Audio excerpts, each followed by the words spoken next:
Hello, it's Crystal. I know last week I teased a new video, but I'm still working on it. There's some details I want to edit and flesh out before it's released. I hope you are still anticipating it and waiting. I thank you for your patience. For now, the video is scheduled to be released on Sunday, December 26th. In it, I will discuss my experiences at SoFi Stadium and the painful experience I had entering the stadium on the first day of the Permission to Dance concerts.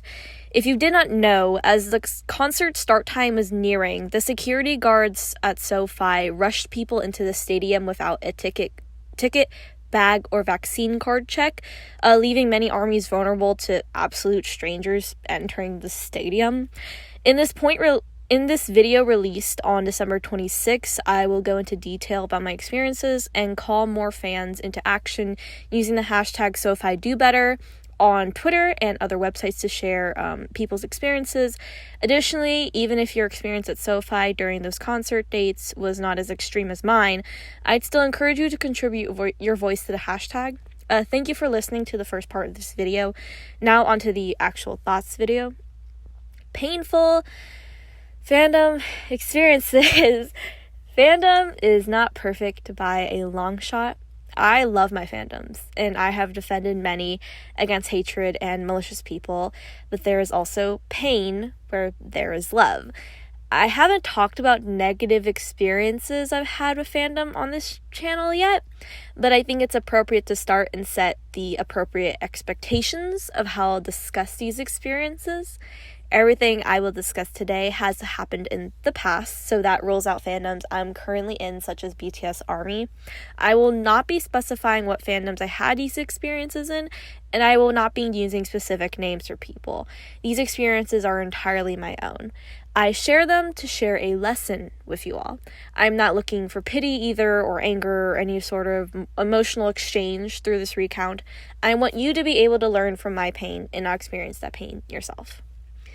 My first experience I will share in this video, which may turn into multiple parts depending on how much I want to share, is about losing fandom friends. When I was younger, I was in a fandom friend group for a long time, actually. I still know a lot of the people from that friend group, even though we don't share interests now. I stayed with them for a couple of years and learned a lot about myself and other people. However, I left them somewhat after those first couple of years to find myself and make new friends, because I was pretty young when I first met them. And in that process, when I eventually returned to that friend group, I learned that a few of the people who were in the friend group previously and who I thought I was really close with were not who I thought they were. I first thought, why isn't this person here anymore? And then I eventually found out that they were not a very kind person.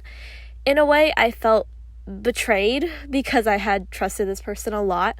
I looked up to this person. This person inspired me in many ways to pursue more in life and to do more with my education. And part of my love for research actually stemmed from this person who I saw as intelligent and thoughtful. I later learned that they were not exactly those things. They were more narcissistic and blunt to the point where it harmed others. And my pain from this fandom experience comes from the fact that someone I thought I knew turned out to be someone I knew nothing about at all. This experience changed how I thought about my relationships with other people. I asked myself a lot of questions during this time when I found this out, such as, who do I actually know? Who actually knows me? How do I know if I know someone? Do I know anything about people around me? And I can name people's favorite colors and happiest memories, but is that truly knowing someone? These questions kind of stayed with me for a long time, and they both affected my relationship with people online and in real life too, where I reflected on how I interact with other people and what I truly knew about other people too. And it just hurt to experience that. It left me in a limbo for a long time, and I think I'm still in that limbo despite it being years ago now. people are unpredictable and they aren't always what you expect them to be. People change. People have different sides. People are complicated. I don't have a concrete conclusion for my story or experience I'm telling you today. Maybe someday I'll get out of the limbo and have a more concrete answer to my experiences. But for now, a lesson. What I hope people take away from me sharing this experience is the realness of interactions with others online and fandom spaces. My experiences are real. They're valid. Even though they happen through text and voice chat online, they have an effect on me that will last for the rest of my life. I can never interact with people the same way after experiencing that. Online experiences are a part of our quote-unquote real-life experiences. Online interactions are still real-life interactions. You can't just detach the online sphere from yourself. That is still you experiencing those things. They influence the way you think and live your life. I'm never going to view my relationships and friendships with other people the same way anymore. And when I was a kid, I saw myself as a friend of the world. But now that I'm older, I see that sometimes the world doesn't want to be your friend. And sometimes you don't want to be friends with the world either. I've learned that you can look up to people and be inspired by them, but you also need to know that they're their own complicated human being who doesn't always do good things.